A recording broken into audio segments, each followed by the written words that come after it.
Hey everybody, today I just wanted to talk a little bit about CCS, PGD, PGS, all those different initials for the chromosomal testing that you can get when you do IVF to check and see if your embryos are as healthy and normal as they can be, and also it is a way to tell if you have boy embryos or girl embryos. So I wanted to talk a little bit about that today and kind of give a warning, because I feel like there are a lot of people who are struggling to decide if that's right for them. Usually it costs an extra several $1,000s, and I know when I first started this process I really didn't know if I should do it either. So I wish I had gotten the warnings then that I'm about to give now. So that's why I wanted to make this video for you guys.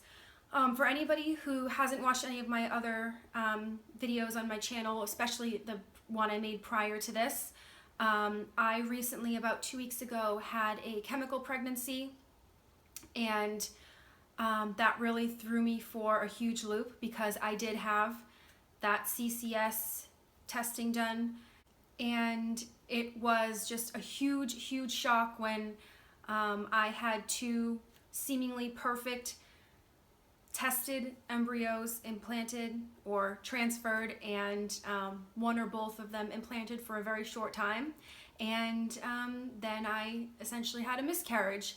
And if you do your research on this, which I have extensively, the vast majority of the research out there will say that biochemical pregnancies will happen a lot of the time because of the embryo quality, because it just wasn't a good genetically normal, chromosomally normal embryo for whatever reason.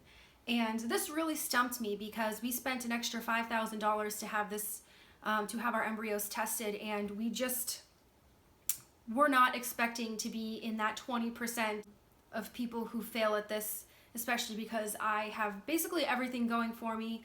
Young, healthy, like I said, the embryos looked great. There just really should not have been a good reason why these failed, and they did. So I learned a lot, and I want to impart some wisdom on anybody else who is looking to find out a little bit more about this testing. So my first warning is basically just a general warning about having too much faith in the testing process.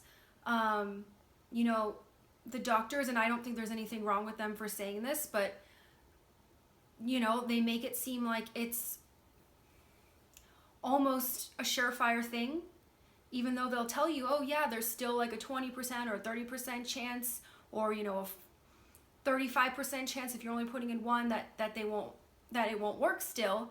But you feel like when you're spending the extra money and you're taking the extra step to get these tested, you really feel like, well, that's got to make a difference. This has to improve my chances of implantation and having a successful pregnancy. And the fact of the matter is, that's not always the case.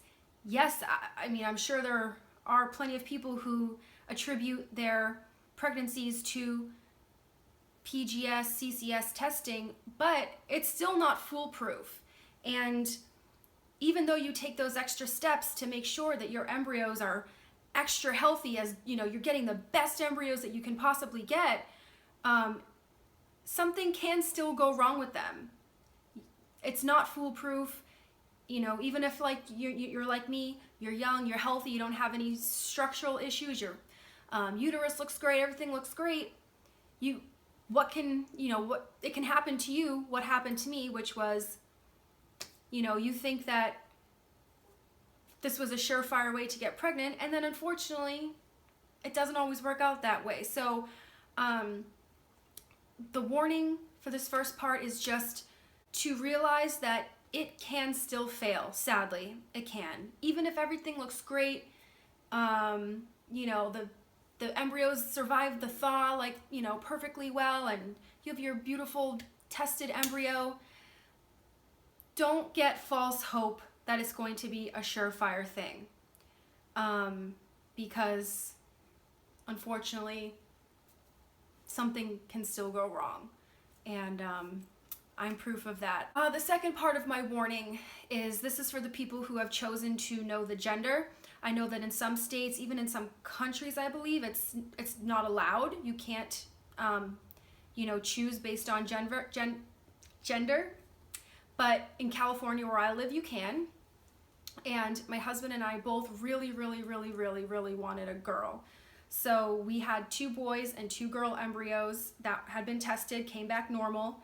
And we decided to put in both girls because, if we got pregnant, we would know it was a girl. That would guarantee us a girl.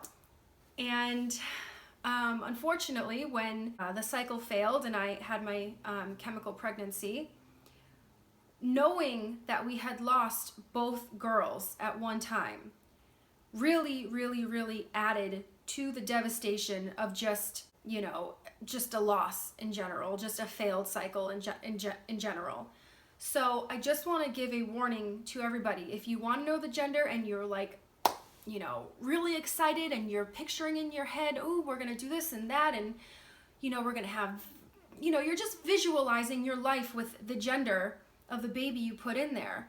That adds another layer of disappointment that you are setting yourself up for if something goes wrong. Maybe not if you have additional embryos of that gender, but if you don't, like in my case, I used both my girls, and when they were gone, they're gone. And I am more than happy to use my boy embryos. That's not the point. The point is that you really get your hopes up for the cycle to work, to get pregnant, but once you know the gender, you also get your hopes up for that specific gender to be born.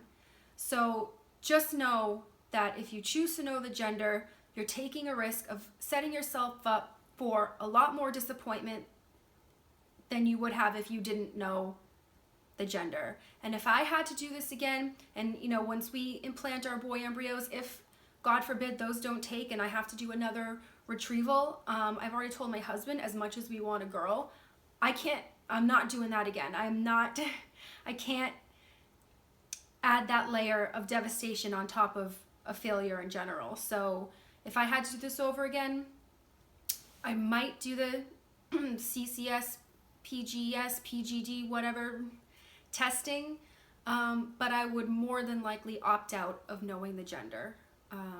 But we still have 2 boy embryos to try, so hopefully it doesn't even get to that point. But if you wanted to know a little bit more about my chemical pregnancy, I will put the link in the description below, so you can read all about or listen to what happened with that. So anyway, those are just my 2 warnings. Don't be disillusioned by the genetic testing, thinking that they're perfect and there's no way it can fail, because it still can. And also be careful if you're choosing the gender that you don't get your hopes up too much, because if it fails, then you'll be really sad that you don't have your boy or your girl or whatever you were expecting to have. So that's it. I hope you found this useful. If you did, give me a thumbs up, and we will see you soon.